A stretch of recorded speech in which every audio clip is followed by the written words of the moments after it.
स्वागत है आपका ब्रेक के बाद और बात करेंगे बंगाल में हिंसा पर कांग्रेस इकोसिस्टम की चुप्पी कई सवाल खड़े करती है। आखिर ये सेलेक्टिव अप्रोच क्यों है महिला अत्याचारों की जब बात आती है।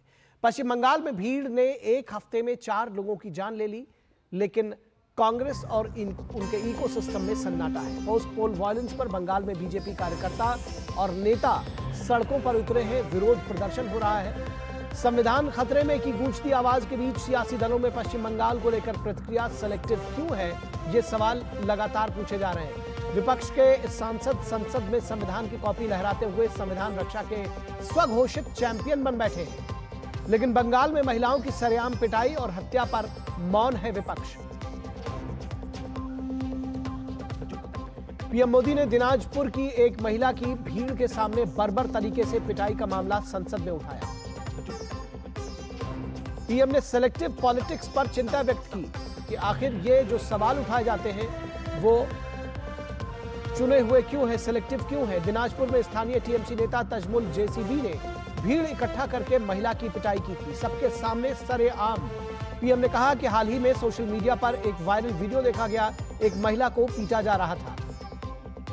पीएम ने चिंता व्यक्त करते हुए कहा कि भीड़ में लोग वीडियो बनाने में लगे हुए थे, लेकिन कोई भी उस महिला की मदद करने के लिए सामने नहीं आया।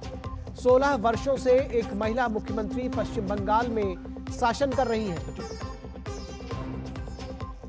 एक महिला की इज्जत सरेआम तार-तार हो रही थी और लोग मूक दर्शक बने हुए थे। प्रधानमंत्री ने संसद में बयान दिया। टीएमसी नेता सागरिका घोष इसे मिसलीडिंग की साजिश मानती है। वो कह रहे हैं कि मिसलीड किया जा रहा है इस पूरे घटनाक्रम को लेकर के। जलपाईगुड़ी के फूलबड़ी पंचायत में एक महिला को अवैध संबंध रखने का आरोप लगाया गया उसके ऊपर, और इन्हीं संबंधों की आड़ में बंगाल में पोस्ट पोल वायलेंस जारी है, लेकिन संविधान की कॉपी लहराने वाले नेता खामोश है। इन्हीं संबंधों की आड़ में उसके खिलाफ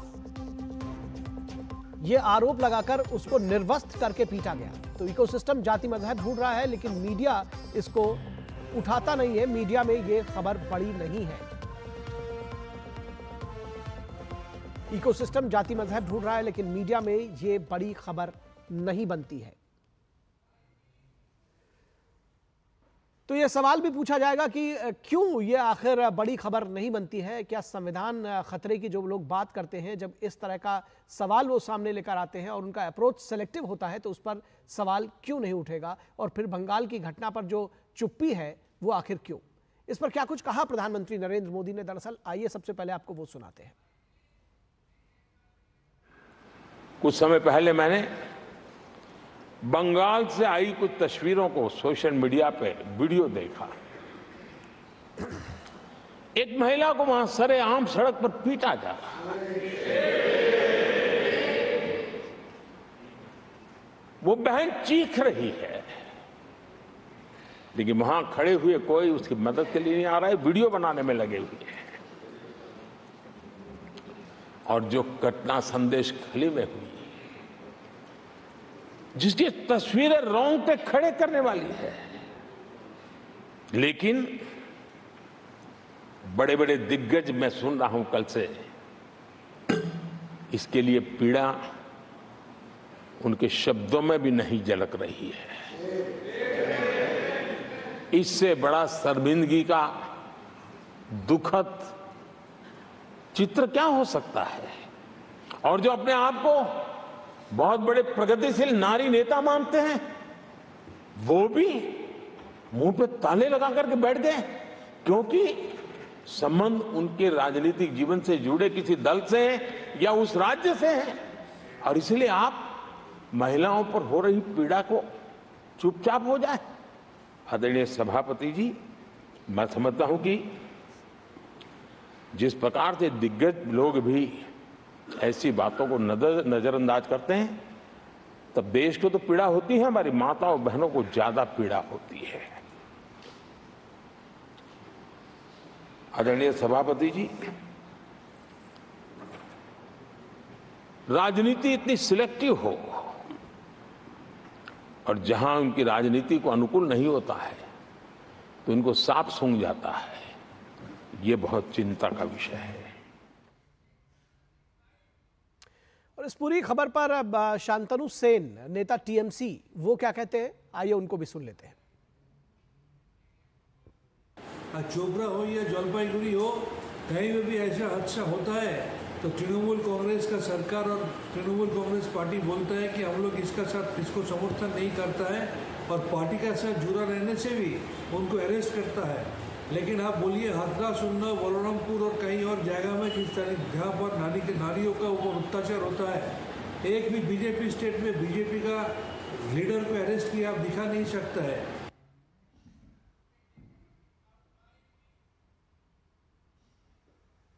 तो शांतनु सेन कह रहे हैं कि बीजेपी के स्टेट्स में भी इस तरह की घटनाएं होती हैं, लेकिन वो सामने नहीं आती हैं। हमारे यहाँ जो घटनाएं हो रही हैं वो सामने आ रही हैं, हम उसकी निंदा कर रहे हैं। लेकिन सवाल ज़रूर पूछा जाएगा कि एक के बाद एक इस तरह की घटनाएं, पोस्ट पोल वायलेंस जो है वो सबसे ज़्यादा पश्चिम बंगाल में क्यों हो रहा है, और उसके बाद उस पर सवाल ये भी पूछे जाएंगे कि आखिर जो कांग्रेस का इकोसिस्टम है या जो विपक्ष के उनके साथी हैं वो उस पर चुप्पी साध क्यों लेते हैं। वो मणिपुर की तो बात करते हैं लेकिन पश्चिम बंगाल पर चुप्पी साध लेते हैं, तो सवाल उन पर भी उठेंगे। इस पूरे विषय पर बातचीत करने के लिए हमारे साथ 3 खास मेहमान जुड़े हुए हैं, उनसे आपका परिचय करा दें। हमारे साथ बीजेपी की प्रवक्ता चारू प्रज्ञा जुड़ी हुई हैं। चारू जी, बहुत स्वागत है आपका। हमारे साथ मीता चक्रवर्ती जो कि कांग्रेस की प्रवक्ता है, वो हमारे साथ जुड़ी हुई हैं। मीता जी, बहुत स्वागत है आपका। और हमारे साथ विनोद मिश्रा, हमारे कंसल्टिंग एडिटर जुड़े हुए हैं, बहुत स्वागत है।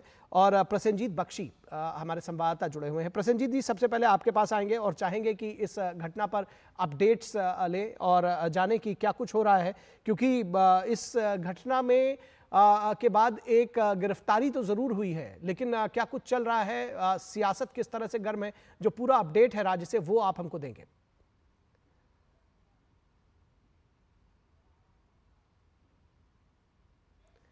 बंगाल के बारे में पार्लियामेंट के अंदर प्रधानमंत्री ने इतने देर तक कुछ कहा, लेकिन जो कहा वो बंगाल के लिए बिल्कुल सही नहीं है, वो ये देश के लिए भी सही नहीं है। ये काफी दुखद है, पहली बात। दूसरी बात यह है कि और 1-2 लोगों को शायद गिरफ्तार किया गया है, लेकिन मैं जिस बात पर यहाँ पे अपना पॉइंट आउट करना चाह रहा हूं पूरे देश को, यह है कि ये जो वीडियो है ना, मैं पहले दिन से बार बार बोलना चाह रहा था कि इस वीडियो को आप अच्छे तरीका से देखें।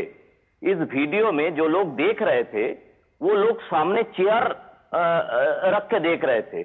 मतलब ऐसा नहीं है कि वो अचानक हो गया है, पूरे कायदा से वहां पे ये पूरे सिस्टम को ऑर्गेनाइज किया गया है। और पुलिस को पता नहीं है, ऐसा हो सकता है, पुलिस को पता है कि इसके पास 2 रुपया से ज्यादा 4 रुपया है और घूस खाने के लिए वो 4 रुपया में से 3 रुपया निकालना पड़ेगा, ये पुलिस को पता है। और वहां पे चेयर लगा के इस तरह से सरिया लॉ लागू किया जा रहा है, ये पुलिस को पता नहीं है, पहली बात। दूसरी बात है कि कल मैं आपको पता है कि मैं डीडी बांग्ला में शो करता हूं, तो डीडी बांग्ला में कांग्रेस की नेता सफाई देने की रोकना चाहूंगा प्रसेनजीत, यहां से चलेंगे अलीगढ़, जहां पर शलभ माथुर पुलिस के एडीजी वो एक प्रेस कॉन्फ्रेंस कर रहे हैं, आइए आपको ले चलते हैं। पुलिस प्रशासन को जो अभी तक की हम लोग की पूछताछ और साक्ष्य संकलन है और जो वीडियो आप लोग के माध्यम से भी प्राप्त हुए हैं, उसके अंदर देखा गया कि इनके द्वारा खुद ही अपने आप को भीड़ नियंत्रण का प्रयास किया जाता है और किसी प्रकार की पुलिस वहां पर या प्रशासनिक व्यवस्था को ये लोग एक तरह से अलाउ नहीं करते हैं, इनके अपने उसमें रिजर्वेशंस हैं। ये भी बात, जो मुख्य अभियुक्त हैं जो प्रकाश मधुकर हैं, उनके ऊपर 1 लाख की गिरफ्तारी का जोन लेवल के ऊपर आदेश किया जा रहा है। 1 लाख का जो पुरस्कार होता है वो घोषित किया जा रहा है। शीघ्र उनके एनबीडब्ल्यू की भी कार्रवाई की जाएगी और इसमें खास तौर से विवेचना में भी इस चीज़ को भी देखा जाएगा कि कोई आपराधिक षड्यंत्र किसी व्यक्ति द्वारा या किसी संस्था द्वारा तो नहीं है, ये किसी साजिश का तो हिस्सा नहीं था। तो ये टोटल, जैसा मैंने बताया, 6 लोगों की गिरफ्तारी हुई है। अलग अलग जगह के रहने वाले हैं वो लोग। हम लोग के पास और भी डिटेल्स आई हैं, कुछ फोटोग्राफ्स आई हैं, कुछ पोस्टर बैनर्स आए हैं, कुछ हम लोगों के द्वारा जो पूछताछ के अंदर और चीज़ निकली हैं, जो और हम लोग के पास एग्जामिनेशन के लिए जो है पूछताछ की जाएगी। और जैसे जैसे विवेचना के क्रम में हम लोग बढ़ेंगे, उसके अंदर जो भी साक्ष्य आते हैं और लोग की भी जो भी सख्त से सख्त विधिक कार्रवाई होगी, इसमें दोषी होंगे, उनके खिलाफ की जाएगी।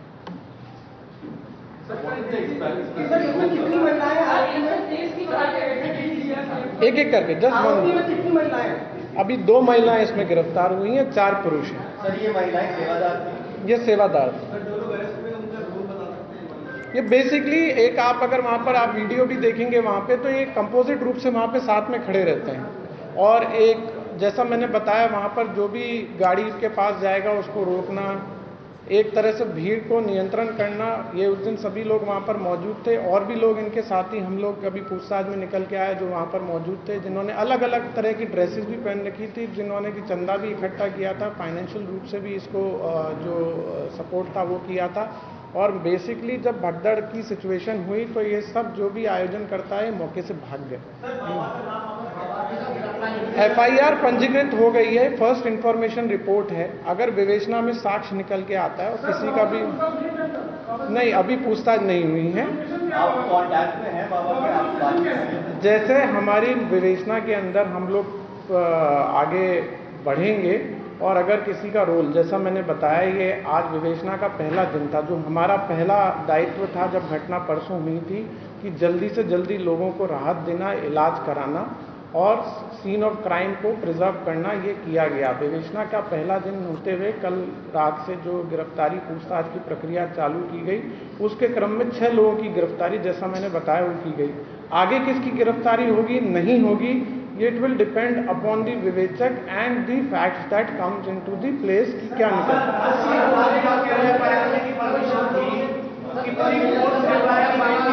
देखिए, इस संदर्भ के ऊपर बहुत पहले भी हम लोग इस बारे में आप लोग को बता चुके हैं। और अब क्योंकि इस संदर्भ में जैसा मैंने बताया कि माननीय आयोग का गठन हो चुका है, जो कि ऑनरेबल जस्टिस के, रिटायर्ड जस्टिस की अध्यक्षता में है, वो इस पूरे घटना की गहन रूप से इंक्वायरी करेगी। कितनी भीड़ थी, कितनी आई थी, क्या संसाधन।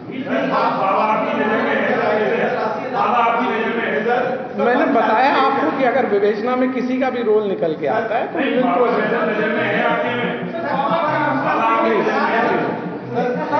ऐसे में किसी का भी जवाब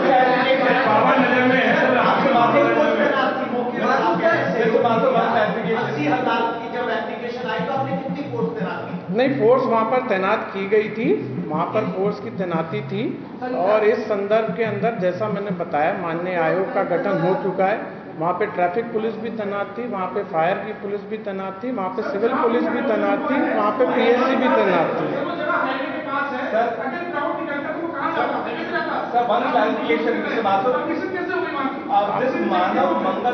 This Manav Mangal Milan Sadbhavana Samagam, what is the hierarchy which they follow? Is this Baba head of this organization?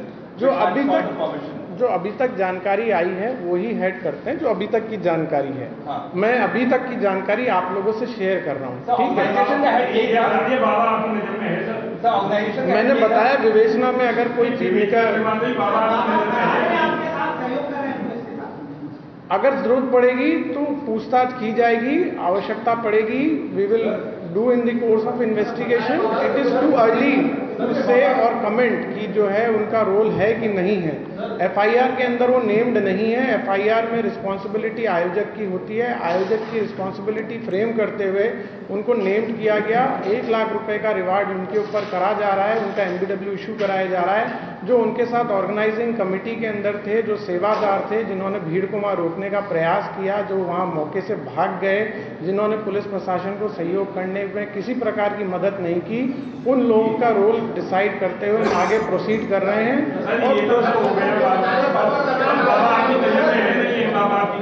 मैं बता दिया आपको, इन्वेस्टिगेशन में follow the due process. Sir आपने कहा कि ये लोग की जिम्मेदारी थी क्राउड मैनेजमेंट की, सारे लोगों की, ये बाबा के ही सेवादार है, तो फिर सीधे सीधे तो बाबा की जिम्मेदारी बनी। ये बेसिकली ऑर्गेनाइजेशन कमेटी ने परमिशन ली थी। जी, ये ऑर्गेनाइजेशन कमेटी के ही जो इंचार्ज हैं, उस नाम क्या था ऑर्गेनाइजेशन का? जो जिनके नाम से परमिशन ली गई ना, वही मैं आपको बता रहा हूँ। जो वेद प्रकाश मधुकर, जो वेद प्रकाश मधुकर है ना, मधुकर जी की लोकेशन के लिए टीम्स लगी हुई हैं। मधुकर जी के ऊपर रिवार्ड घोषित किया गया है और मधुकर जी मुख्य रूप से हम लोग उनकी पूछताछ के अंदर, अगर उनकी भी पूछताछ में कुछ और भी रोल निकल के आता है किसी का भी, तो वी विल प्रोसीड अकॉर्डिंग। बाबा का जो बैकग्राउंड है वो क्या है, कितने मुकदमे दर्ज है पहले के ऊपर, बताइए। बाबा के आपराधिक इतिहास की जानकारी हम लोग के द्वारा की जा रही है। जो अभी तक जानकारी प्राप्त हुई है वो जानकारी हुई है कि सन 2000 के अंदर ये हेड कांस्टेबल पद से इन्होंने DRS लिया था और ये SPR ऑफिस जो होता है आगरा में, वहाँ पर तैनात थे। वहाँ से इनके द्वारा VRS लिया गया। तत्कालीन समय में शाहगंज थाना आगरा में इनके ऊपर एक FIR लिखने की बात प्रकाश में आई है, जिसके अंदर बाद के अंदर इसमें एक्विटल हो गया था। इसके अलावा कितने मुकदमे हैं ये जोन लेवल पे, और इसके अलावा जैसा आपने देखा कि इनके अनुयायी देश भर में हैं, तो उनके वहाँ पर और भी कहीं पे FIRs हैं क्या, ये चीज़ हम निकालने के लिए हमारी टीम्स लगी हैं और इन सब टीमों से, इन सब प्रदेशों से सहयोग लिया जा रहा है।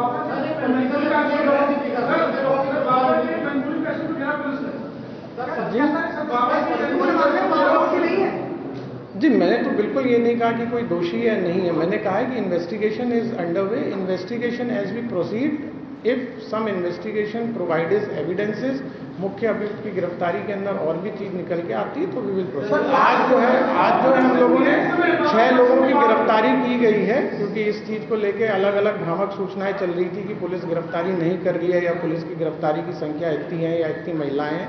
तो आज आप लोगों से संवाद इसलिए किया गया कि आज की तारीख में ये स्थिति है, जिससे आपको अवगत कराया गया। जो लोग गिरफ्तार किए गए हैं वो तो हल्की है सर, बाबा मजबूत है। Sir, one question, was Baba head of the organization which sought permission for this event? Yes, permission इनके नाम से नहीं ली गई। ठीक है, परमिशन इनके नाम से नहीं ली गई। ठीक है, थैंक यू। दिस इज आप खुद ही कह रहे हैं कि इन लोग की जिम्मेदारी होती थी क्राउड मैनेजमेंट की, तो इन्हीं की जिम्मेदारी बाबा की। पुलिस की लापरवाही और प्रशासनिक व्यवस्था हेतु ही न्यायिक आयोग का गठन किया गया है, जो कि इस बारे में तस्दीक करेगा। आयोग शीघ्र यहाँ पर विजिट करने वाला है, नंबर 1। नंबर 2, उसकी जो मैंडेट है उसके अंदर ये भी SOP है कि भविष्य के अंदर इस तरह की घटनाएं ना हो, उसके लिए कैसे कदम उठाने हैं, क्या समुचित व्यवस्था करनी है। तो मैं ये आपसे कह ही नहीं रहा हूँ कि पुलिस की लापरवाही है या नहीं है। इस संदर्भ में माननीय आयोग जो भी रिपोर्ट सबमिट करेगा उसके आधार पर निर्णय लिया जाएगा। Thank you. और इस पूरी खबर पर बातचीत करने के लिए हमारे साथ हमारे संवाददाता नीरज सिंह इस वक्त हाथरस से जुड़े हुए हैं, उनसे बात करेंगे और जानने की कोशिश करेंगे। नीरज, जो अपडेट्स थी गिरफ्तारी को लेकर के, वो शलभ माथुर IG ने जानकारी दी। क्या कुछ जानकारी है आपको, किस तरह से ये जो पूरा सिस्टम है वो काम कर रहा था, और क्या कुछ अभी तक पुलिस ने जो उनकी जो फैक्ट फाइंडिंग है वो क्या कुछ रही है, उसके बारे में जानकारी दें हमें। देखिए, बिल्कुल बड़ी तेजी के साथ जो उत्तर प्रदेश पुलिस है वो कार्रवाई कर रही है, और जैसा कि हमने सुबह भी बताया था कि कई सारे जो जगह हैं जहां पर छापेमारी की कार्रवाई चल रही है। मध्य प्रदेश में भी पुलिस गई है, हरियाणा में भी पुलिस गई है, क्योंकि जहां से बड़ी संख्या में ये खबरें आ रही थी कि जो बाबा के जो सेवादार हैं वो अलग अलग जगहों पर भाग गए। उसको लेकर हाथरस पुलिस ने कई सारी टीमें गठित करी थी और लगातार कई सारे लोगों को हिरासत में लेके पूछताछ भी चल रही थी। अभी जैसे कि जानकारी आई है कि कुछ लोगों को गिरफ्तार कर लिया है, लेकिन पूछताछ का सिलसिला निखिल अभी भी जारी है और अभी भी बड़ी संख्या में लोग पुलिस की हिरासत में हैं, जिनसे अलग अलग जगह पर पूछताछ चल रही है। हाथरस की बात करें, अलीगढ़ की बात करें, कासगंज की बात करें, मैनपुरी में कुछ लोगों से पूछताछ चल रही है, ग्वालियर टीम गई है, वहाँ पर भी कुछ लोगों से पूछताछ चल रही है। और ये भी आशंका व्यक्त की जा रही है कि जो बाबा और उसके जो सेवादार हैं वो ग्वालियर और उसके आसपास के इलाकों में हो सकते हैं। इसी को लेकर ग्वालियर भी एक हाथरस की जो टीम है वो गई है।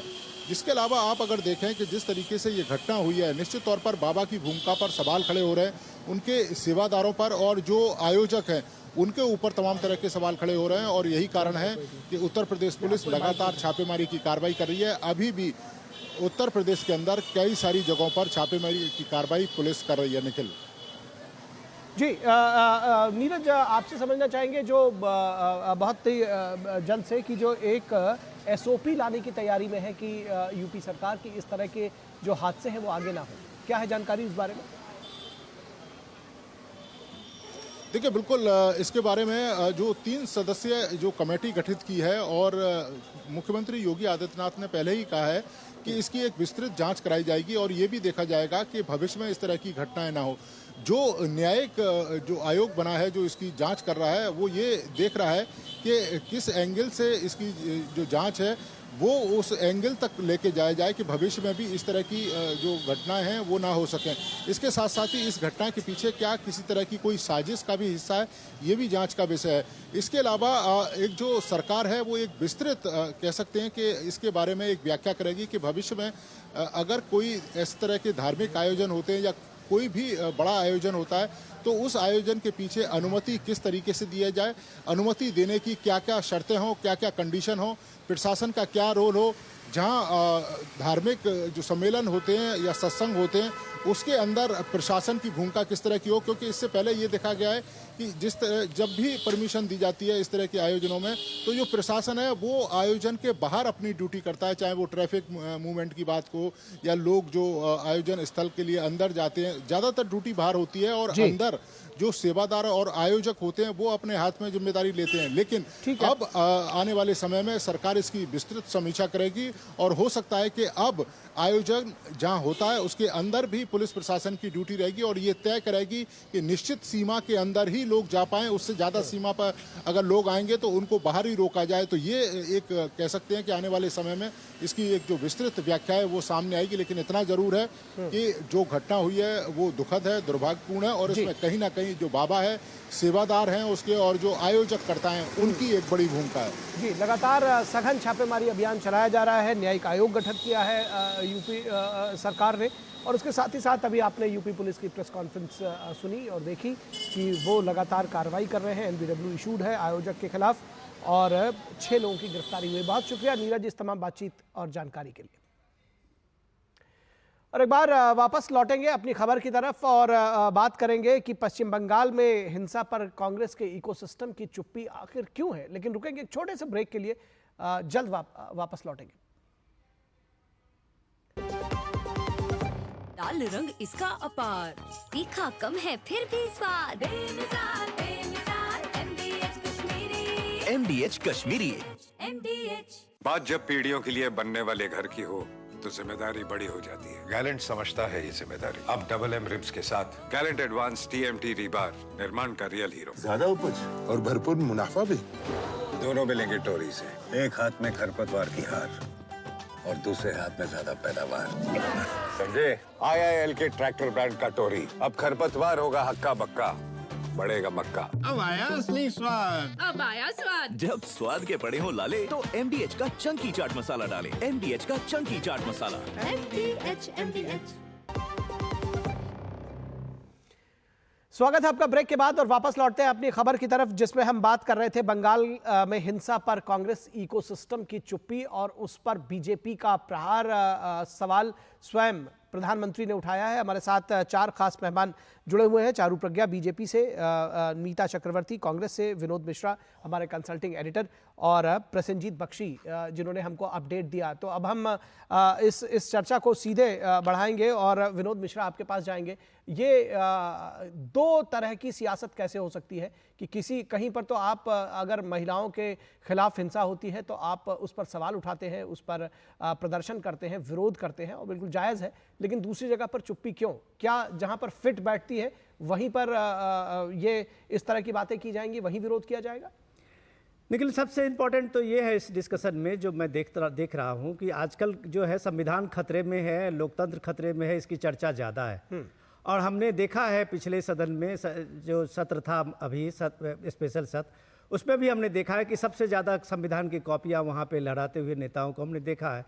लेकिन कल जब प्राइम मिनिस्टर मोदी ने जो ये सेलेक्टिव राजनीति की बात की सदन में, खास करके राज्यसभा में की है, वो एक तरफ से आप ये बताएं कि ये पूरे इकोसिस्टम पे एक तरह की बड़ा सवाल खड़ा करता है। बड़ा सवाल ये है कि 10 साल पहले अगर नोएडा में किसी एक लिंचिंग के खिलाफ में इस तरह की जो एक अमानवीय कृति थी, एक दुखद घटना थी, उसका नैरेटिव आज भी आप देखते हैं कि जब कभी भी लिंचिंग की बात होती है तो नोएडा की उस घटना को आप दे रहे हैं। पिछले 1 हफ्ते में बंगाल में 4 लोगों को भीड़ ने पीट के मार दिया। क्या आपने कभी इस नेशनल मीडिया में या कहीं पे इस खबर को इतनी बड़ी बनते हुए देखा होगा? ये सिलेक्टिव राजनीति है इस बात के लिए। संविधान तब खतरे में होता है जब आप इस तरह की सिलेक्टिव राजनीति करते हैं कि एक महिला को सरेआम बंगाल में, आप सोचिए इतना प्रोग्रेसिव स्टेट है, वहां एक महिला को सरेआम बंगाल में एक तरह से पीटा जा रहा है और भीड़ तमाशा देख रही है। यही बात प्राइम मिनिस्टर कह रहे हैं कि उस भीड़ में से कोई एक आदमी उठ के मदद करने के लिए तैयार नहीं है, क्योंकि वहां सरिया कानून के के हिसाब से उसको ये सजा मिल रही है। एक महिला को आत्मसम्मान पे चोट लगी, जिसको पीटा गया था, तो उसने सुसाइड कर लिया अगले दिन।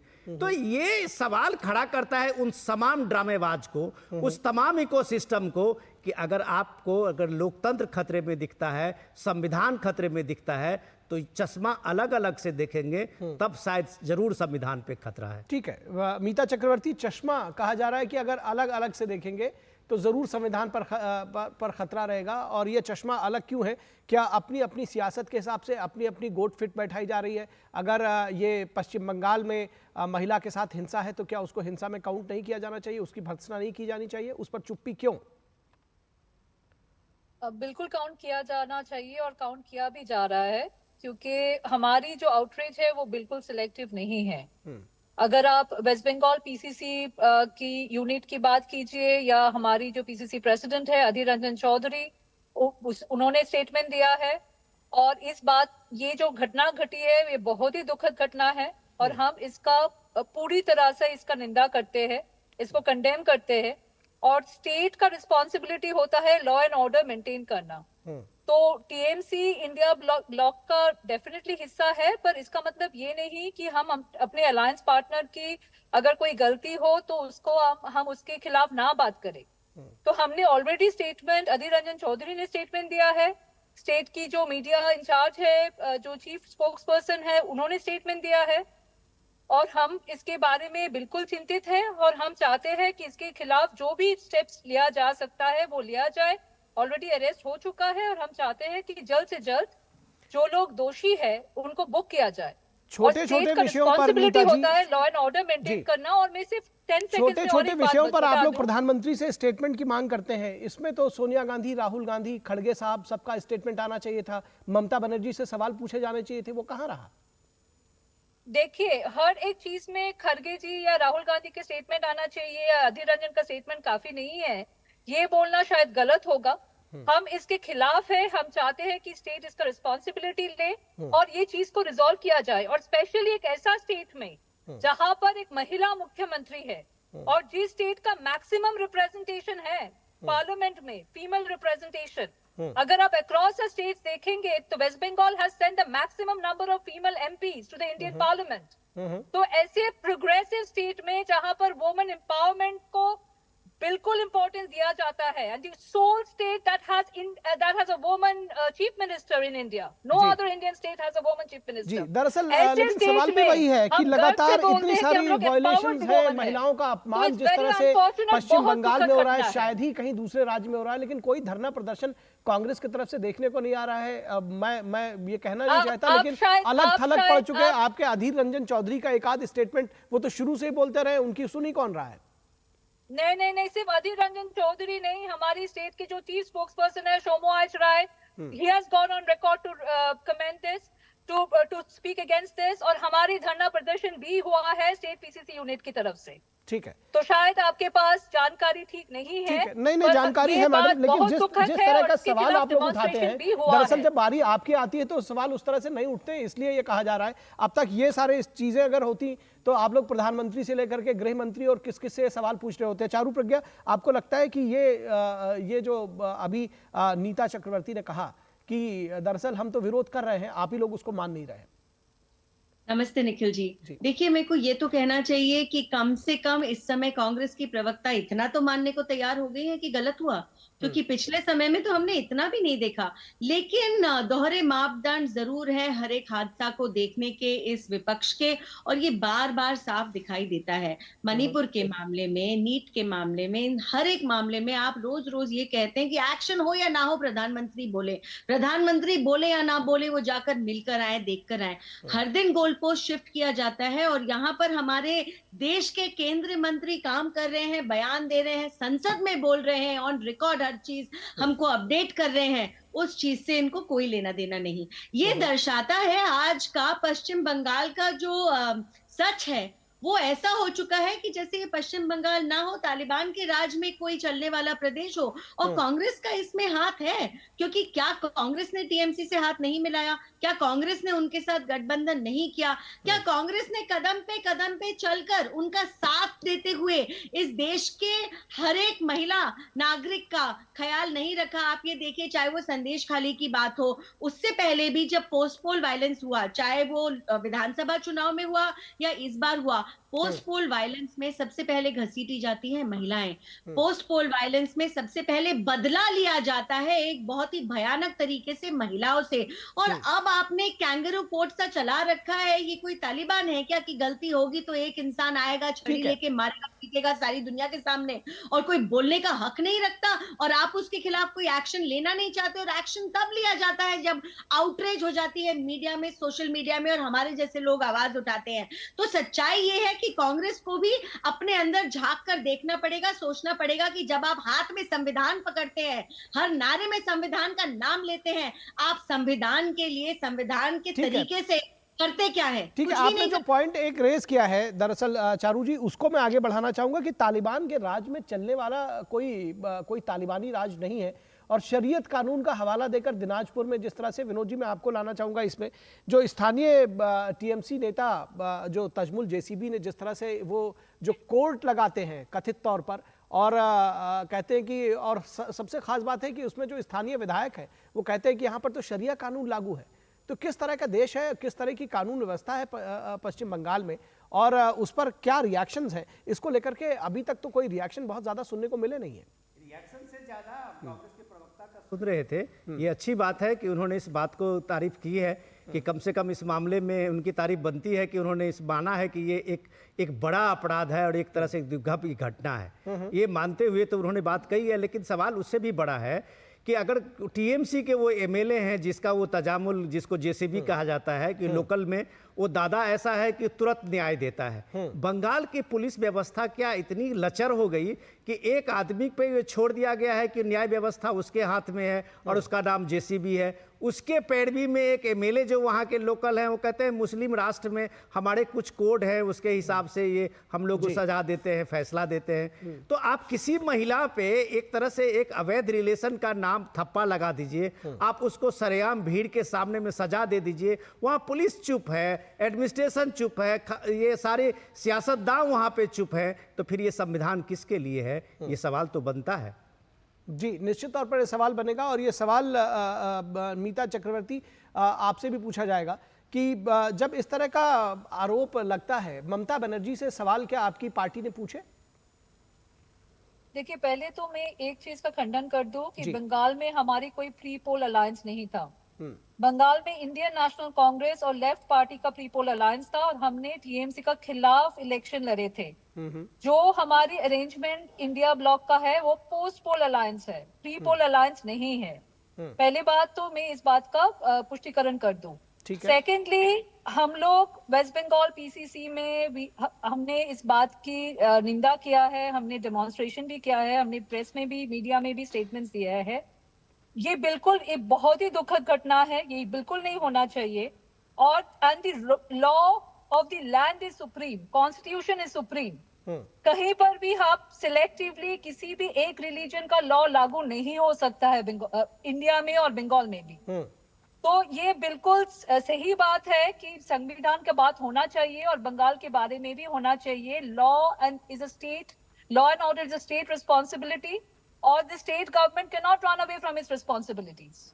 ठीक है, तो ये तो बिल्कुल से हमारी जो स्टैंड है वो बिल्कुल स्पष्ट है, और हम चाहते हैं कि इस बारे में ऑलरेडी अरेस्ट हो चुका है कुछ, और हम चाहते हैं कि जल्द से जल्द लीगली जो भी स्टेप्स लेना चाहिए, west Bengal administration should take it. ठीक है, कम से कम मुझे लगता है कि इस पर सवाल भी मुख्यमंत्री से भी पूछे जाने चाहिए, और कांग्रेस की तरफ से बिल्कुल पूछे जाने चाहिए। शीर्ष नेतृत्व है वो जरूर पूछेंगे। चारू प्रज्ञा, आपके पास आऊंगा, आप फिंगर रेस कर रही थी, लेकिन मैं प्रसेनजीत बख्शी के पास जाऊंगा। प्रसेनजीत बख्शी, मैं कांग्रेस का और सीपीएम का, इन दोनों लोगों का रिएक्शन जानना चाहता हूं इस तरह की घटनाओं पर, क्योंकि ये कहा जा रहा है कि भाई लगातार उनकी तरफ से इसको लेकर के प्रदर्शन किया गया है और बड़ा विरोध किया जा रहा है वहां पर।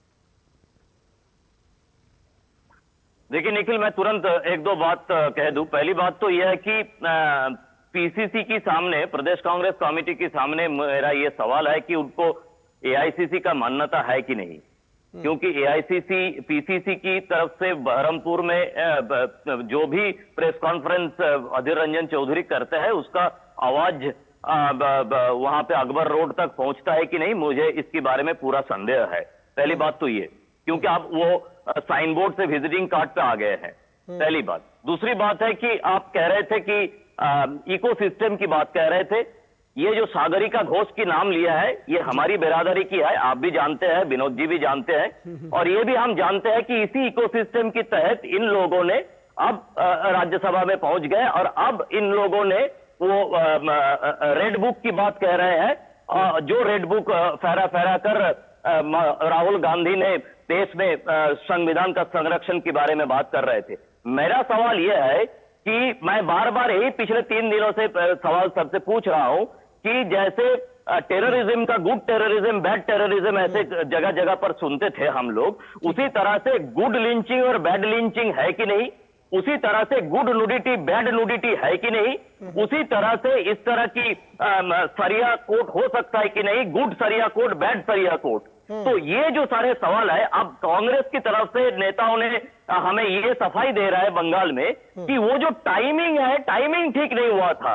टाइमिंग अगर सही होता तो राहुल गांधी पार्लियामेंट में उठाते थे, इसका रिकॉर्डिंग भी मैं सुना सकता हूं सबको। ये टाइमिंग ठीक नहीं था, मतलब इनको नंगा करके या ये सरिया कोर्ट ये थोड़ा सा पहले करना चाहिए था, क्योंकि राहुल गांधी को अपना जो लीडर ऑफ अपोजिशन के हिसाब से जो स्पीच है वो स्पीच 3 दिन पहले बनाकर वो मेमोराइज करना पड़ता है, वो मेमोराइज करने में टाइम लगता है, इसीलिए इस तरह की घटना पहले घटना चाहिए, होना चाहिए, तब राहुल गांधी इसको पार्लियामेंट में उठा सकते थे। ऐसा ही स्थिति ये इसको लेके बन गया है, क्या कहते हैं हमारे कॉन्स्टिट्यूशन को लेके ऐसा ही स्थिति बन गया है। निखिल ठीक है, चारू प्रज्ञा, समय समाप्त हो चुका है, लेकिन फिर भी आप कुछ कहना चाह रही, बहुत बहुत जल्दी से शॉर्ट में।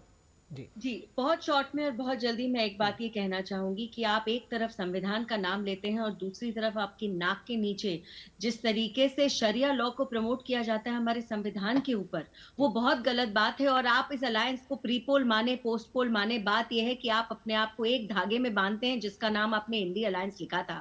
तो पल्ला झाड़ना काफी नहीं है, एक्शन ज्यादा लेना पड़ेगा। और इस एक्शन का पहला हमको जो रूप देखने को चाहिए वो यही चाहिए कि संसद में आप आवाज उठाए, सिर्फ टीवी पे थोड़ा सा बोलना या एक गांव में हल्का फुल्का प्रदर्शन करा के दिखाना बहुत नहीं है। ठीक है, बिल्कुल, ये इससे तो शायद सभी लोग राजी होंगे कि एक्शन होना चाहिए और एक्शन बड़ा होना चाहिए और सभी की तरफ से कम बड़े खुले शब्दों में इसकी भर्त्सना होनी चाहिए। ये बड़ा अपराध है और हम चाहते हैं कि इस तरह से देश के किसी भी कोने में आगे से फिर कभी ना हो। बहुत शुक्रिया आप सभी का, चारू प्रज्ञा जी आपका, नीता चक्रवर्ती जी आपका, विनोद मिश्रा जी, प्रसेनजीत बख्शी, आप सभी का शुक्रिया। और रुकेंगे एक छोटे से ब्रेक के लिए। ब्रेक के बाद बात करेंगे